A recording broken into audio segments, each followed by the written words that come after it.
The Bostonian Society, the old State House, was the center of Boston's civic life in the 18th century and the scene of some of the most dramatic chapters in the lead up to the American Revolution.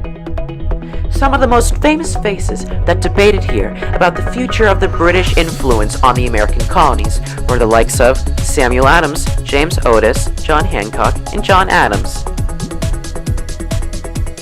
As well as debates, there were many other significant events that occurred here. The most significant has to be the Boston Massacre, where 5 men were among the first casualties of the battle for independence, in what would later be known as the Boston Massacre.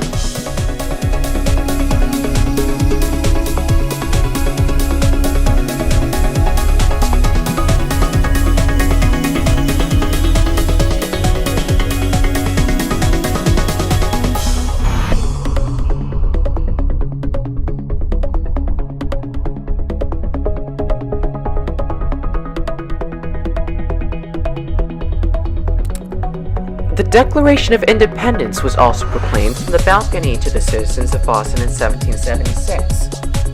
After the American Revolution, the building served as the first state house for the newly formed Commonwealth of Massachusetts.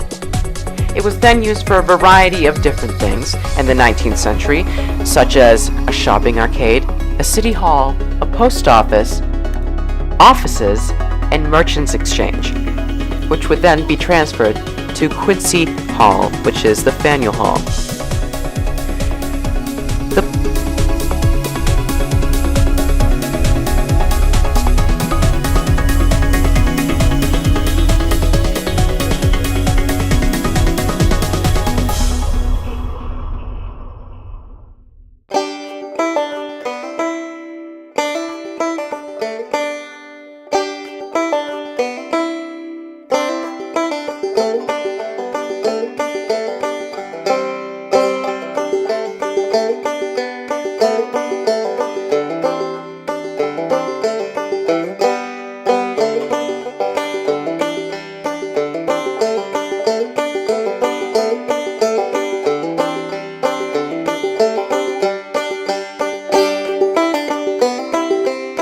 Recently, a time capsule was found in the cornerstone of the old State House, more specifically in the head of the Golden Lion atop the old State House, which contained newspapers of the time, as well as a signed silver plate by Paul Revere and Samuel Adams.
In 1742, Peter Faneuil, Boston's wealthiest merchant, built Faneuil Hall as a gift to the city. The building was home to merchants, fishermen, and meat and produce sellers, and provided a platform for the country's most famous orators, such as Samuel Adams, who rallied the citizens of Boston to the cause of independence from Great Britain here, as well as George Washington toasting the nation on its first birthday. As well as these prominent figures in American history that resided in Faneuil Hall. Faneuil Hall was the site of the first protest of the Sugar Act in 1764, where the colonists created the expression, "no taxation without representation."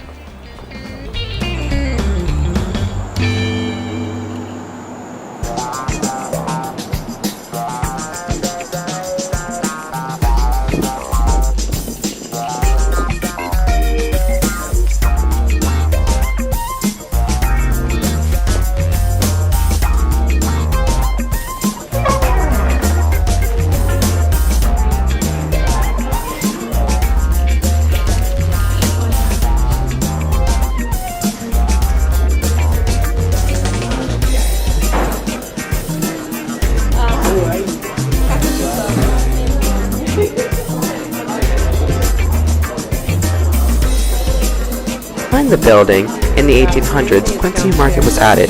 It was built by Alexander Paris on a spot that was once a part of the harbor. Quincy Market mostly sold produce, eggs, cheese, and bread. Meat vendors came shortly thereafter, and butchering work was often done on It's on site. the second floor. Where, The building was fashioned from New England granite and used post beam construction.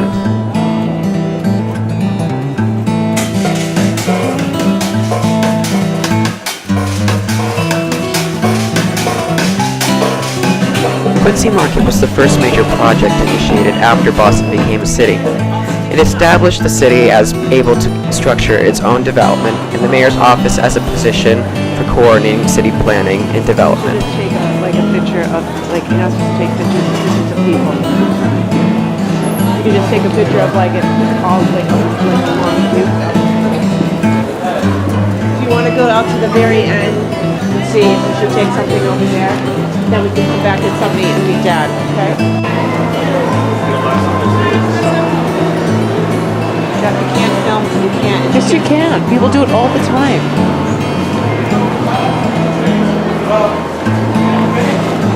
A smoothie on the way out, okay? Good. You gonna get a sandwich for dinner? Today, Quincy Market remains one of Boston's most visited tourist attractions and is popular with those who work in the area as a great place for a quick but tasty lunch. Shoppers can enjoy more than 100 stores and charts. Also, many peddle souvenirs and other trinkets, while others offer items by talented local artisans. Make sure you play revolutionary music or something.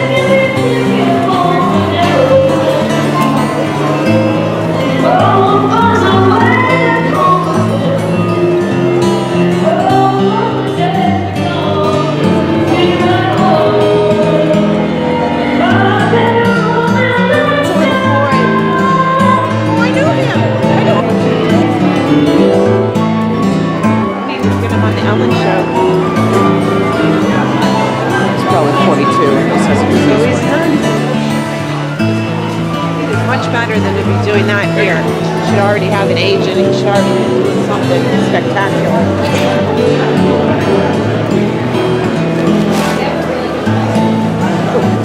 Take a picture of coming in this way. Are you going to eat things here? You are. You're going to get something to eat and I'm going to get a drink. We're going to meet Dad and Dad. 1976 to 1978, Faneuil Hall as well as Quincy Market was restored by architect Benjamin Thompson and Associates. He added contemporary additions to the building, which still maintain the original look of the market's origin.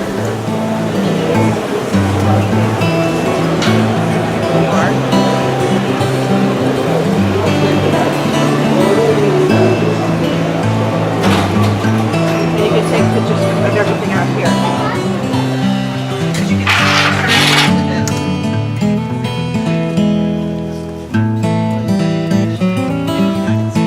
I know what I'm going to say.